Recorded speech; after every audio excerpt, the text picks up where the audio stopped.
Olá, pessoal. Bem-vindos aí a mais um podcast aqui do Instituto Brasileiro de Direito de Família. E nós temos hoje como convidado o nosso querido Salomão Rezedá, que veio lá da Bahia para nos prestigiar aqui hoje. Obrigado, Salomão, pela sua presença. E nós estamos discutindo hoje nesse podcast um debate, um bate-papo sobre uma decisão recente do Superior Tribunal de Justiça na questão da guarda e também da questão dos planos de saúde. E aí, Salomão, eu queria muito que você comentasse essa decisão do STJ, que acredito que vai ter muito impacto hoje no direito de família, principalmente da inovação dessa decisão para as questões de guarda, seja da guarda civil, seja da guarda do ECA, seja da guarda do Código Civil, que você fizesse essa diferença para nós. E, novamente, muito obrigado por participar do nosso podcast. Olha, eu que agradeço pela gentileza do convite, né? Sempre que o IBDFAM precisa, não é um convite, na verdade, é uma intimação. Então, para fazer valer esse instituto, essa honra de estar aqui no IBDFAM, a gente faz qualquer esforço e estamos aqui sempre a postos. Ótimo. O tema proposto aqui foi para a gente lembrar aos profissionais, aos queridos ibedermânicos, ibedermanos que estão aqui nos assistindo, uma coisa que geralmente na prática, eu na minha atuação lá verificando processos, né, analisando processos quase que diariamente, eu vejo que há um vacilo, há um esquecimento, porque quando a gente pensa em guarda, né, parem todos aí e pensem em guarda, pensem em uma demanda de guarda. A primeira coisa que vem na cabeça da gente é aquela demanda de papai e mamãe, papai, mamãe, mamãe, brigando. Aquela disputa judicial. Para ver quem fica com a criança. E a gente acaba esquecendo que a gente tem uma outra modalidade de guarda que tem uma importância gigantesca, que é a modalidade de guarda que se encontra prevista no ECA. Lá no artigo 33, dentro de um capítulo que é um capítulo interessantíssimo, que é o capítulo de colocação em família substituta. Sim. Então, só em você observar o capítulo do ECA e observar o que o Código Civil trata, a gente já vê que, apesar da denominação guarda, eles são institutos que têm funções e finalidades completamente diferentes. Vamos lá. Quando alguém resolve, ou mesmo por acidente, ser pai ou ser mãe, imediatamente a partir desse ato vai nascer para esse indivíduo um conglomerado de direitos e um outro conglomerado muito maior de deveres. Sim. O Código Civil elenca ali, né, no seu texto, um rol mais ou menos aí exemplificativo, com direito à assistência, ao dever de assistência, o dever de guarda, o dever de educação, o dever de condução da vida, né, de representação. Então, tem um rol ali que é um rol mais ou menos exemplificativo, né? Ali você pode ampliar ele muito tranquilamente.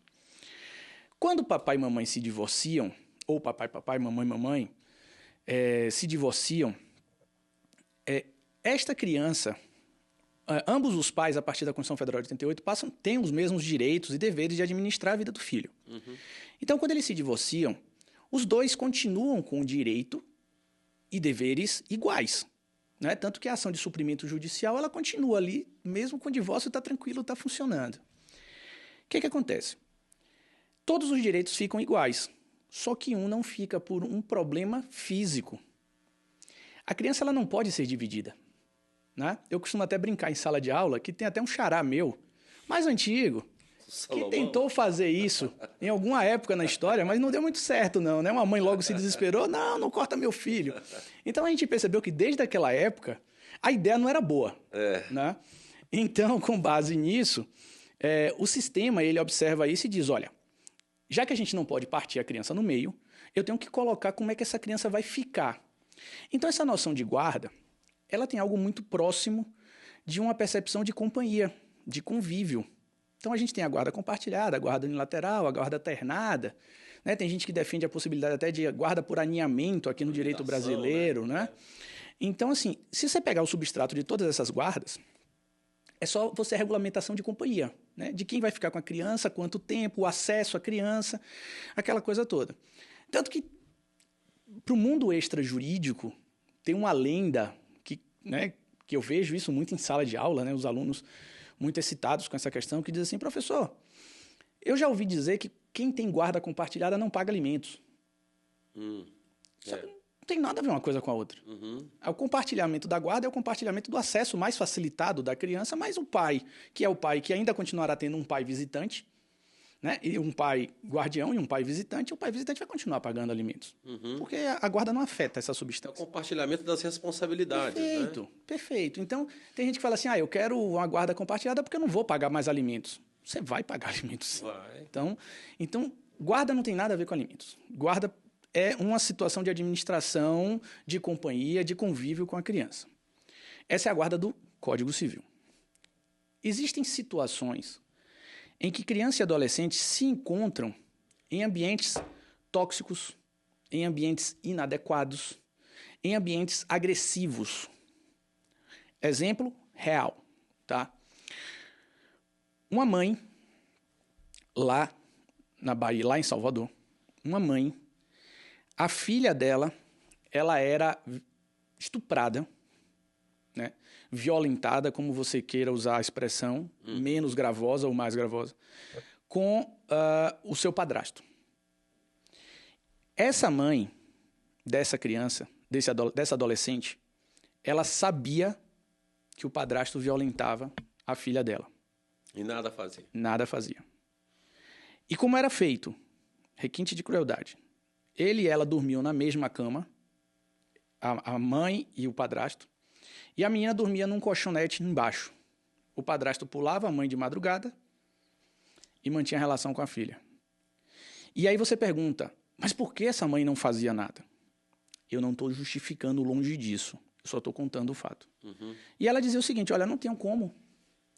A casa é dele, a única pessoa que está empregada é ele, quem me sustenta é ele, quem sustenta a minha filha é ele. Submissa, tá? Se eu quebrar isso aqui, vai eu e minha filha para debaixo de uma ponte. Então eu não tenho uma opção. Mas perceba que esse ambiente é um ambiente pesado para a criança. É um ambiente extremamente tóxico para o adolescente, né? Extremamente tóxico, indevido. Então, nesse caso, a gente não adianta tirar da guarda de um e botar na guarda no outro. Porque o ambiente já é muito tóxico. Os dois causam prejuízos àquela criança. Sim. E aí, a gente ativa, então, o que a gente chama de guarda do ECA, que tem uma finalidade completamente diferente, que é uma finalidade de colocação em família substituta. Mais protetiva, né? É de retirada daquele núcleo nocivo e colocação em uma outra situação.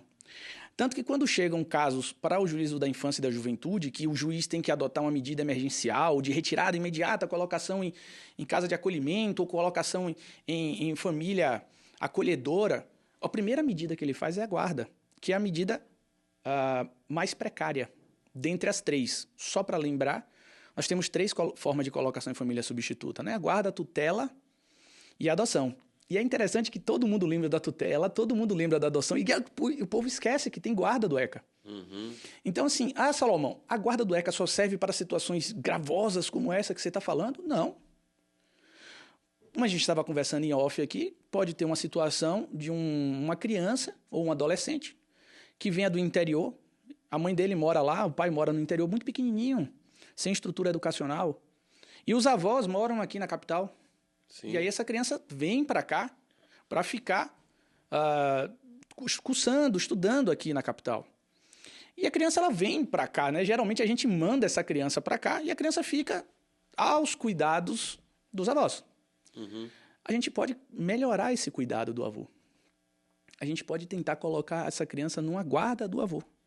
Não vai afetar poder familiar, não vai tirar a autoridade dos pais, mas vai dar mais segurança para essa criança ou este adolescente. Até porque o artigo 33, e me interrompa quando você quiser, viu? Deixa baiano falar, baiano fala, não para nunca mais. Sem problema.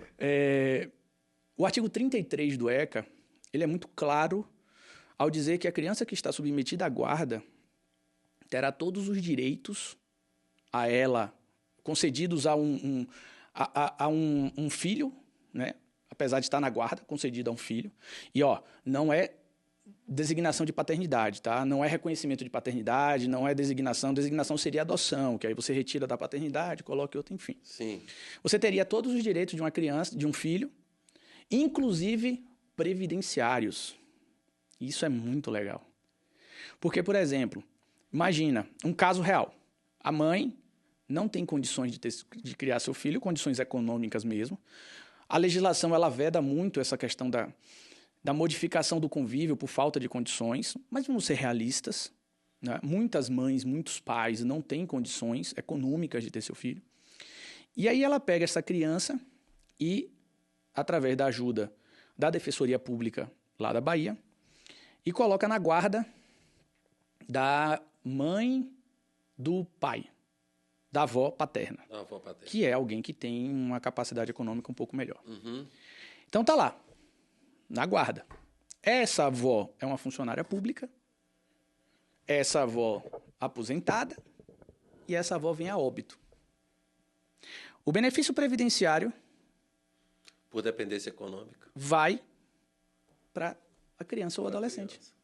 Pela que é dependência econômica. Pelo Instituto da Guarda, artigo 3º, parágrafo 3º do artigo 33 do ECA. Exatamente. E aí, o interessante que a gente puxa, né, o mote desse podcast, está em uma recente decisão do STJ, como você falou na entrada. Vou pescar aqui, tá?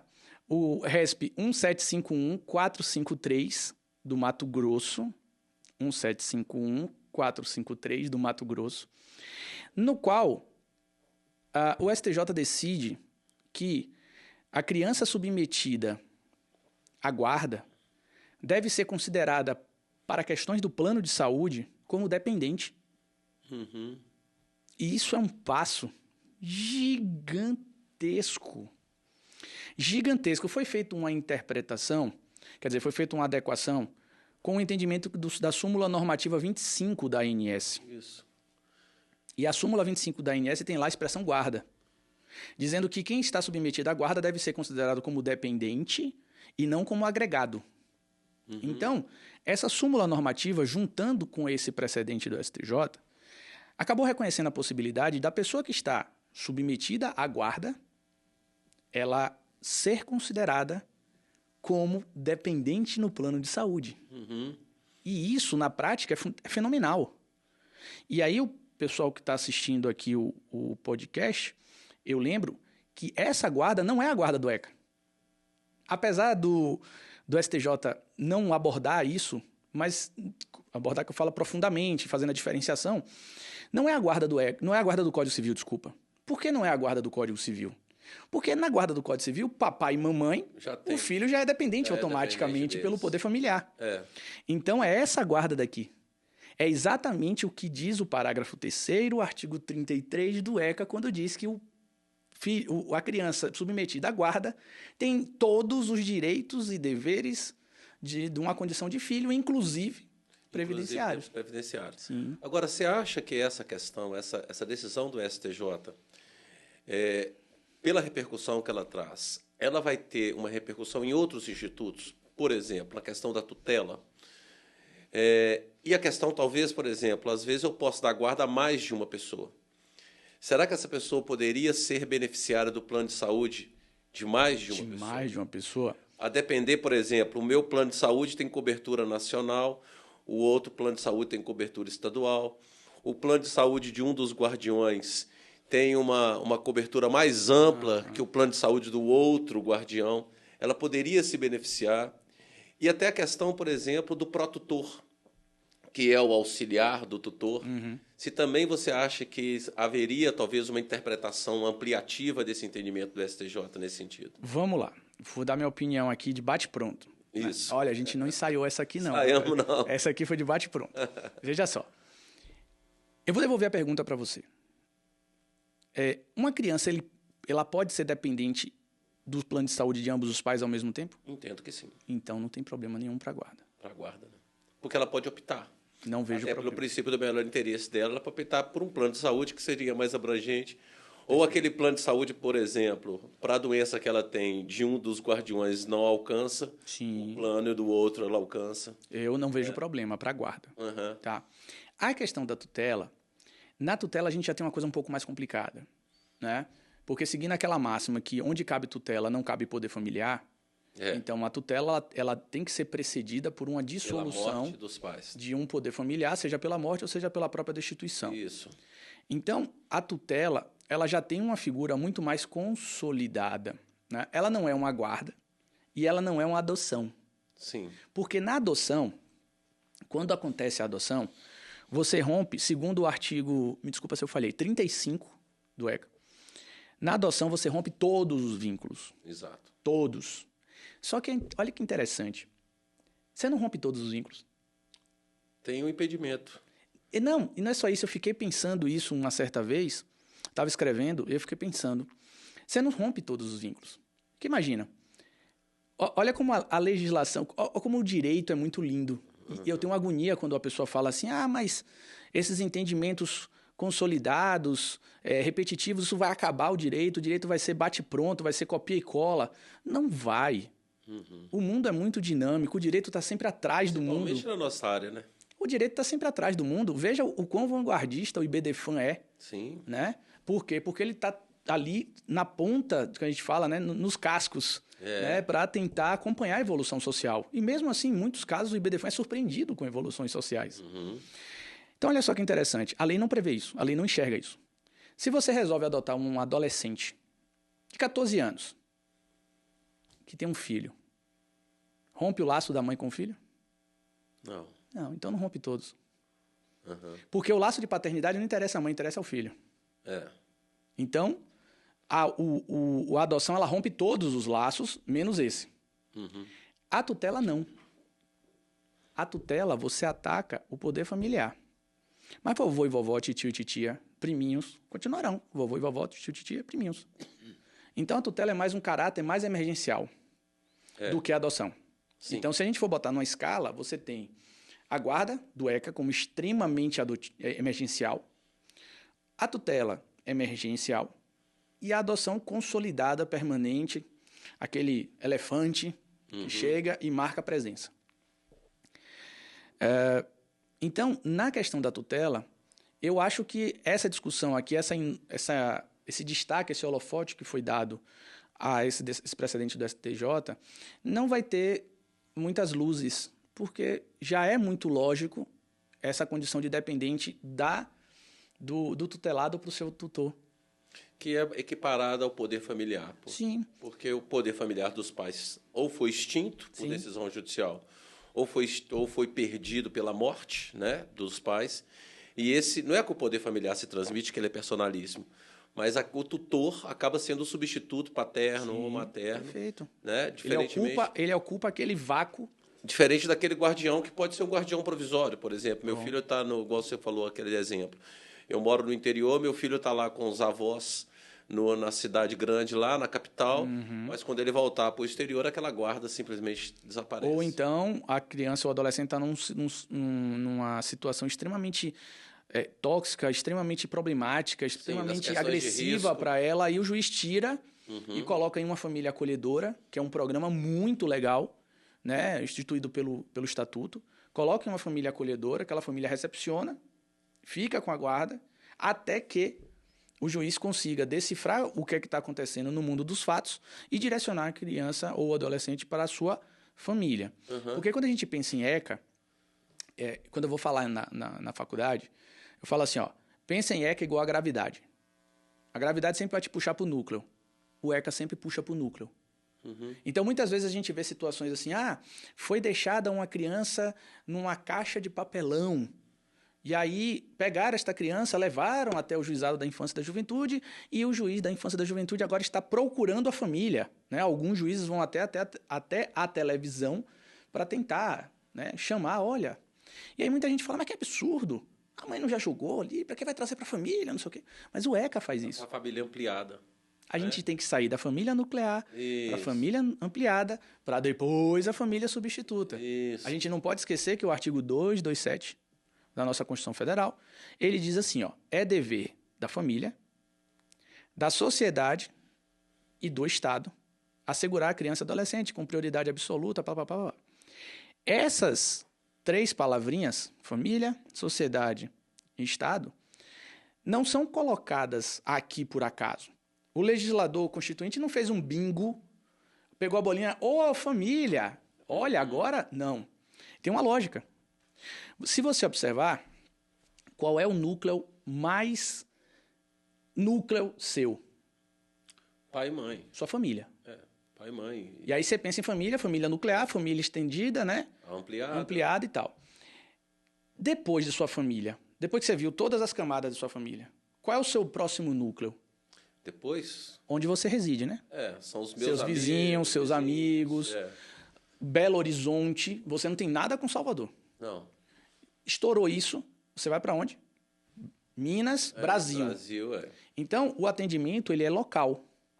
E eu lembro muito bem, e aí só para acabar aqui, senão estoura o prazo, eu lembro muito bem de uma questão interessante que foi, há muito tempo, meu pai é da área jurídica, e meu pai estava conversando com um juiz do Rio de Janeiro, e ele disse o seguinte, olha, aqui a gente tem que ter uma noção meio que de geografia. E eu achei aquilo interessante, eu estava num congresso, né, aí dá uma de mal educado, botei o ouvidão assim do lado. E ele estava falou, ó, aqui a gente tem um problema que você não tem aí. Porque aqui a gente tem que se preocupar em onde essa criança ou esse adolescente reside, para na hora que a gente fizer o recolhimento dele, a gente não colocar em um local que seja dominado pela uma outra facção. Porque senão ele vai ser morto, ou ele vai ser agredido, ou ele vai ser expulso, enfim. E isso não era um problema que a gente tinha na época lá em Salvador. Não era. Então, veja, que o tratamento para criança e adolescente ele tem que ser com proteção absoluta e com prioridade absoluta e com proteção integral. E isso obriga todo mundo que trabalha a observar especificamente os interesses daquela situação. Vocês não precisam se preocupar com praia. Não. A gente precisa. A gente precisa ter guarda-mar, salva-mar. Vocês não precisam. Então, isso é uma forma de um tratamento específico que serve para lá, para Salvador, mas não serve para aqui, para Belo Horizonte. Peculiaridades. Então, essa Constituição, quando ela é montada assim, ela diz, olha, família, você é o primeiro bastião. Se você cai, é a sociedade, ou comunidade, eu não lembro como é que está lá escrito. Mas sociedade é o que é mais próximo da criança. Por isso que a gente tem os conselhos tutelares. Não funcionou, aí a gente vai para o rolo compressor do Estado, que é a política generalista. Então, a gente vai para o rolo compressor. Então, o recado que eu quero deixar aqui é que antes de você apontar, aquela velha história, né? Quando você aponta um dedo, tem 3 apontando para você. Então, antes de você apontar e dizer, olha, o Estado está falhando aqui nessa situação que não dá atenção a essa criança ou esse adolescente, tem 3 dedos apontando para você, mas não para você, mas para dizer, ó, você, sociedade, falhou, e você, família, falhou. Você, família. Você, comunidade, falhou. Comunidade falhou. Salomão, você acha que essa decisão que dá a guarda, que dá o direito de usufruir do plano de saúde do guardião, você acha que ela se aplica também à família acolhedora? Ou seja, aquela família que está temporariamente com a criança, mas que possivelmente pode se tornar uma família substituta, diferentemente do apadrinhado, né? Porque o padrinho tem uma outra característica. Mas a família acolhedora, naqueles casos de gravidade da criança estar numa situação de risco, você tira aquela criança, leva para uma casa de abrigo e, a depender da situação, aquela criança vai para uma família acolhedora, que tem mais a ver com a guarda do que com o apadrinhamento. Você acha que se encaixa também numa família acolhedora a possibilidade de se aplicar também um plano de saúde? Olha, como a gente tem um princípio, assim como no direito de família a gente tem um princípio solar da afetividade, no Estatuto da Criança e Adolescente a gente tem um princípio solar da primazia do interesse da criança e adolescente, né? Tanto que esse da supremacia, né? Tanto que esse princípio ele até relativiza uma regra que é uma regra, várias regras de adoção ele relativiza. Diferença de 16 anos, a irrevogabilidade da adoção, ele vai lá, é interesse da criança, a gente pode olhar, fazer uma derrotabilidade da norma. Por avós, isso, o STJ já decidiu. A gente pode fazer assim, a gente olha, faz uma derrotabilidade dessa norma aqui e vamos atender o princípio. Então, atendendo esse princípio, e você imaginando que o nosso serviço público não é dos melhores, infelizmente, apesar do SUS ser muito bom, vamos colocar aqui, né? Vamos dar a César o que é de César. O SUS ele poderia ser excelente, mas dentro do que ele recebe, ele é bom. Eu acho que você consegue judicialmente uma inclusão dessa. Acho. Porque plano de saúde. O juiz ele não vai deixar a criança ficar desprotegida de saúde. Porque, por exemplo, ele está numa família acolhedora. E aí ele tem uma enfermidade, ele vai para onde? Vai voltar para o SUS se a família vai voltar para o SUS. E se o SUS não der assistência à necessidade da atuação dele? Então, eu acho que isso aqui abre uma porta. Sua pergunta é muito legal mesmo. Eu acho que abre uma porta e acho que essa porta ela pode ser preenchida aí com a noção da supremacia do interesse da criança e do adolescente. Nós temos aqui, em Belo Horizonte, eu sempre levo meus alunos a casas de acolhida. Todo semestre eu levo. E a gente sempre vê nas casas de acolhida, pelo menos na casa de acolhida que eu levo, que é a Casa Novela aqui em Belo Horizonte, uma obstinação na tentativa de retorno da criança à família natural, à família origem. Sim. Né? Então, aquela criança vai ficar abrigada, e durante o tempo que ela fica abrigada, ela fica sob a responsabilidade e guarda do coordenador da casa. Por determinação, o próprio ECA fala isso. O próprio ECA.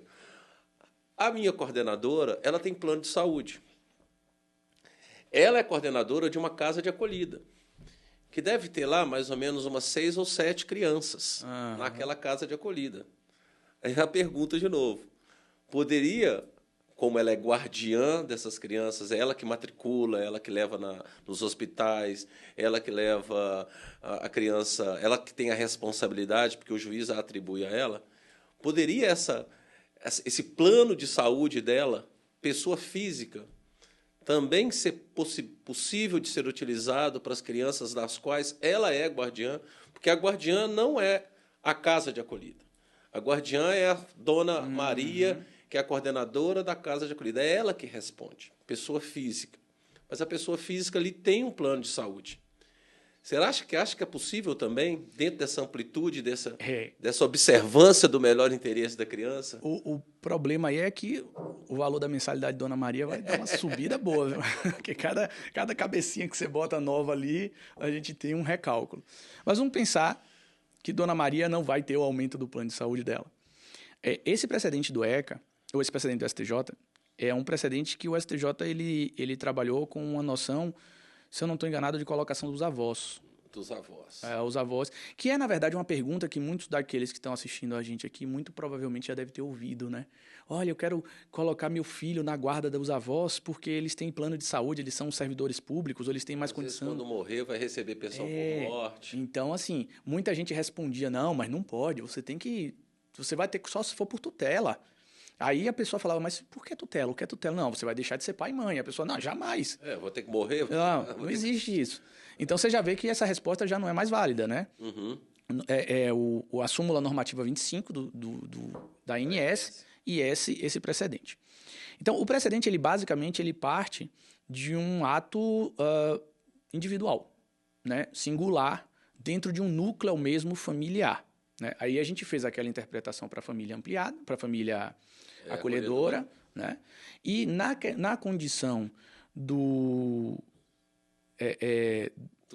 coordenador da casa de acolhimento, é uma situação assim que sinceramente, eu tenho uma impressão de te dizer que pode, mas ao mesmo tempo, pensando na criança e adolescente, eu te digo que pode, mas pensando na análise econômica do direito, eu acho que exacerbo, vai dar um problema aí. Porque, na verdade, essa não é uma guarda voluntária. Essa é uma guarda imposta. Tá? A guarda do 33, parágrafo 3º, de colocação em família substituta, é uma guarda de colocação em família substituta. Essa guarda que você está falando, apesar dela ser uma guarda do ECA, de colocação em algo que substitui a família, mas ela é uma guarda imposta. O coordenador da casa de acolhimento não tem opção. Não. Ou se ele montou a casa de acolhimento, ele montou sabendo que a criança que estiver ali, ele vai ser responsável. Então, eu acho que muda um pouco, há um distinguish do que está previsto aqui nesse precedente. Ótimo. Salomão, eu sei que você vai agora brilhantarmos na nossa pós-graduação, inclusive chamo a todos aí para fazerem a pós-graduação do IBDFAM. O professor Salomão Rezedá está nos abrilhantando aqui no corpo docente, como vários outros aqui que já passaram por nós. E aí esse podcast, agradeço demais que você tenha participado dele. Espero que vocês tenham aprendido aí e essa nova essa nova roupagem da guarda, da questão do plano de saúde e dessa aplicabilidade. O direito de família é moldado a todas essas alterações sociais, né? E o IBDFAN está aqui justamente para isso. Não só para instigar essas mudanças, mas para consolidá-las no nosso mundo jurídico.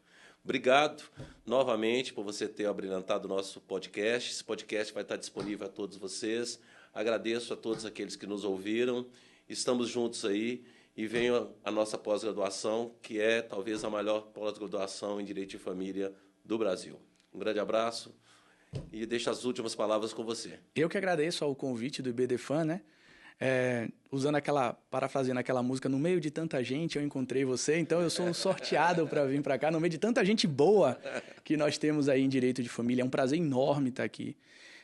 Quero deixar meu testemunho, meu parabéns pela sede, né? Como primeiro participante, primeira vez aqui na sede do IBDFAN. Tá a coisa mais linda do mundo, coisa de primeiro mundo, vamos botar assim.